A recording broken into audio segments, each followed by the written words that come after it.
धनबाई कराची के इलाके लयारी में एक कमरे के साइज के फ्लैट में अपने शोहर और 2 बेटियों के साथ रहती हैं। वो घरों में काम करके अपने बच्चों का पेट पालती हैं। तकरीबन 3 बरस कबल उनकी 20 साला बेटी बानो घर से गायब हो गई थी। धनबाई के मुताबिक उनकी बेटी मुसलमान हो गई है और उसकी जबरदस्ती शादी कर दी गई है। मकामी अदालत इस मामले की समाअत भी कर रही है, लेकिन अभी तक कोई नतीजा नहीं निकला। धनबाई को भी अब अदालत से कोई उम्मीद नहीं है। हम इतना अरसा गुजर दिया, अभी हमारे में हिम्मत नहीं है जो हम कोर्ट के चक्कर काटते। हम बोलते भले है ना हमारा केस खत्म हो जाए, हम बहुत दुखी है। उनके मुताबिक गुज़िश्ता 3 बरसों में एक बार भी उनकी बेटी को अदालत में पेश नहीं किया गया और अब वो अदालतों के चक्कर काटकर थक गई हैं।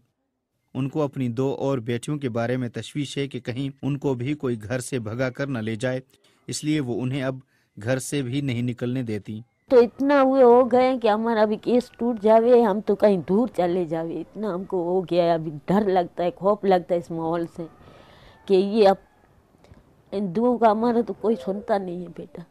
अब हिंदू हमें ना हिंदू बन के कोई गुनाह नहीं किया है।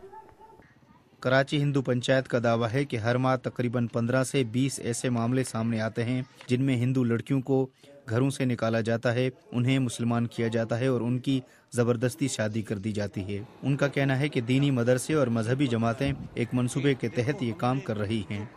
भगाई जाती है, किडनैपिंग का केस होता है, घर से निकाल के मदरसे पहुंचा देते हैं, खड़े खड़े 2 दिन के बाद उसको मिल जाता है कन्वर्शन का सर्टिफिकेट। मदरसों का पार्ट बहुत इन्वॉल्व है, इतना इन्वॉल्व है कि हम समझते हैं कि गवर्नमेंट की हुई कोशिश भी वहाँ ज़ीरो हो जाती है। कराची का सबसे बड़ा मदरसा जामिया बिनोरिया इन तमाम इल्ज़ामात को मुस्तरद करता है और उसका कहना है कि गुज़िश्ता चंद माह में तकरीबन 300 गैर मुस्लिम लड़कियां और लड़के मुसलमान होने के लिए खुद मदरसे आए हैं। हम कभी भी किसी हिंदू हो, क्रिश्चन हो या किसी भी मज़हब से ताल्लुक़ रखती हो, हम इस इदारे से बाहर न किसी को लेने गए और न हमारा कोई फ़र्ज जाता है।